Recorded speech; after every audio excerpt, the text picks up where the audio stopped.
चाललंय बघा आज खारं वांग बनवायचं. खारं वांग आणि बाजरीची भाकरी. चला आता घेतली तयारी करून इथं. हे बघा आता मी तवा ठेवून घेतला आहे. आपल्याला तयारी करून घेतल्या बघा. इकडं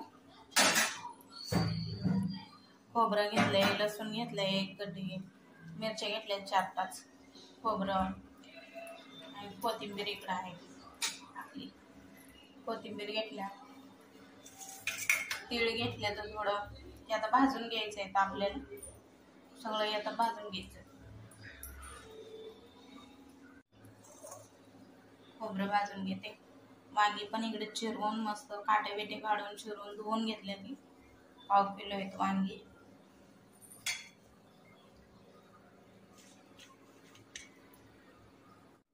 हे बघा खोबरं भाजून झालंय आपलं. खोबरं भाजलंय त्यात मी थोडे जिरं पण भाजून घेते, गरम करून घेते.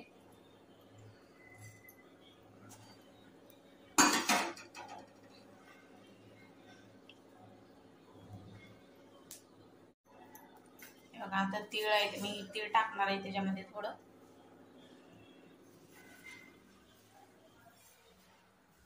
तीळ पण घेते भाजून.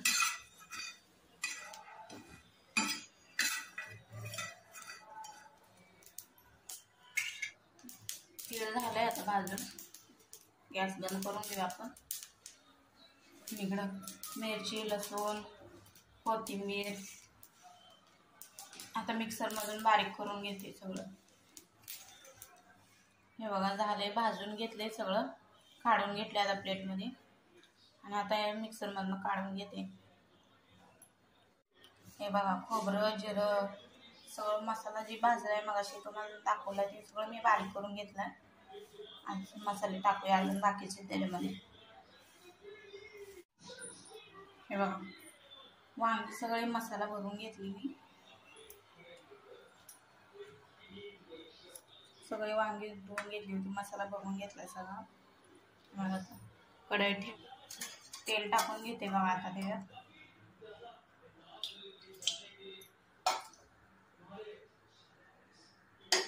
खोबरे, शेंगदाणे वगैरे आहेत त्याच्यामध्ये, तेल आहेच भरपूर.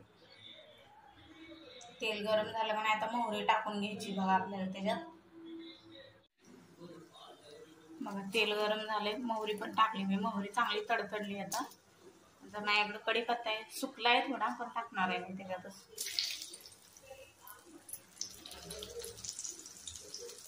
सगळी वांगी अशी सोडून घेणार आहे तेलामध्ये.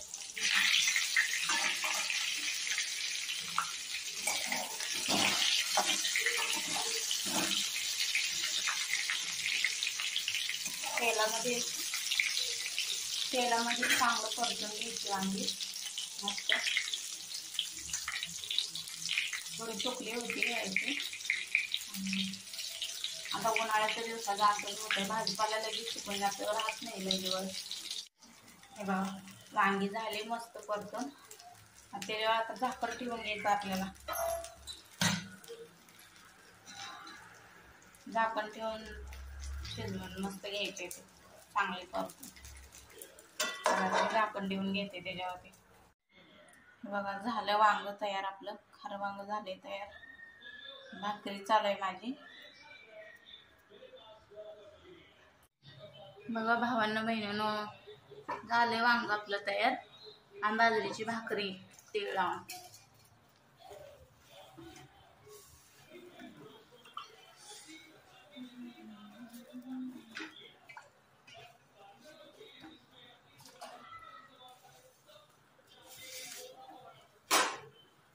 खारं वांग आणि बाजरीची भाकरी या खायला.